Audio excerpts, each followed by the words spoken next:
Une jeune femme d'à peine 20 ans, mère de jumeaux, a été tuée hier juste après la prière du Maghreb dans une concession familiale située à Ndiari, à proximité du commissariat du 8e arrondissement.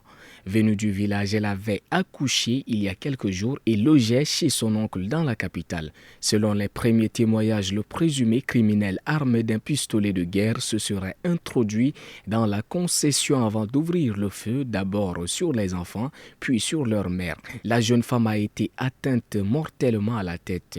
D'après des sources proches de la victime, le tireur, qui serait un cousin, aurait agi sur instruction du père de la jeune femme, actuellement détenu pour d'autres affaires. Le criminel aurait ensuite pris la fuite à bord d'une moto-taxi. Les forces de sécurité se sont rapidement déployées sur les lieux pour constater les faits et ouvrir une enquête. Dans le cadre de sa tournée de terrain à Pala, la ministre d'État, ministre de la Femme et de la Petite Enfance du Tchad, Madame Kitoko Gatangoulou, a engagé un échange avec les autorités administratives, traditionnelles et religieuses le samedi 11 octobre. La ministre a utilisé ce moment de dialogue pour souligner l'urgence absolue de mettre fin aux violences faites aux femmes et aux enfants, qui fragilisent le tissu social et compromettent l'avenir des communautés. Elle a interpellé directement les leaders locaux sur leur rôle essentiel dans la construction d'un environnement plus sûr, plus juste et plus respectueux des droits humains. 4 millions de personnes sont actuellement déplacées au Burkina Faso, au Mali, au Niger et dans les pays voisins, soit environ 2 tiers de plus qu'il y a 5 ans, en raison de l'insécurité, de l'accès limité aux services et des effets du changement climatique. Le Haut Commissariat des Nations Unies pour les réfugiés lance un appel urgent pour ces opérations dans le Sahel. Le HCR appelle à un engagement international renouvelé et renforcé pour faire face à la crise dans le centre du Sahel. Les pays de la sous-région ne peuvent pas relever seuls ces défis. Pour cette année, l'agence a reçu moins du tiers de son appel de fonds de 409 millions de dollars. L'Université de Doba, à travers sa faculté de sciences et techniques, a organisé ce samedi 11 octobre 2025 une journée d'information et d'orientation à l'intention des nouveaux étudiants.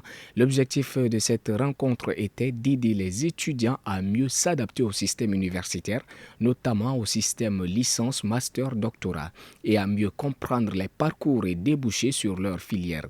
Selon les organisateurs, l'intégration des nouveaux étudiants à la vie universitaire constitue une étape essentielle pour garantir la réussite académique et l'adaptation institutionnelle. L'équipe nationale du Tchad, les Sao, s'est inclinée 3-2 face à la Centrafrique lors des matchs à domicile ce dimanche 12 octobre 2025 dans un derby sous-régional.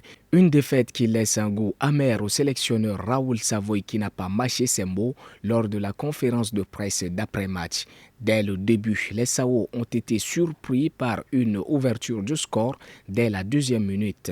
Une entame qualifiée de honte par Savoy. La première mi-temps est une faute professionnelle. Prendre un but comme ça après 2 minutes à domicile contre une équipe en difficulté, c'est inacceptable, a-t-il déclaré visiblement furieux. Il a fustigé l'attitude de ses joueurs, estimant qu'ils n'ont pas montré l'impact ni le mental nécessaire face à une Centrafrique qui a adopté une stratégie défensive marquée par des fautes et une perte de temps. Le Tchad a rayonné lors du championnat de taekwondo d'Afrique zone 4 Afrique centrale qui s'est tenu les 11 et 12 octobre 2025. Bethel Casimir a su se démarquer en remportant la médaille d'or tant convoitée. Les championnats d'Afrique centrale de taekwondo se sont ouverts ce samedi 11 octobre à N'Djamena, dans la capitale tchadienne. 5 pays de la sous-région prennent part à cette compétition: le Tchad, le Gabon, le Congo, le Cameroun et la République démocratique du Congo. Sous le regard bienveillant de ses compatriotes passionnés, l'athlète Bethel Casimir a relevé le défi avec force et ténacité. Dans des combats acharnés, il a affronté des adversaires redoutables du Gabon puis du Cameroun avant de se mesurer en finale à la République démocratique du Congo.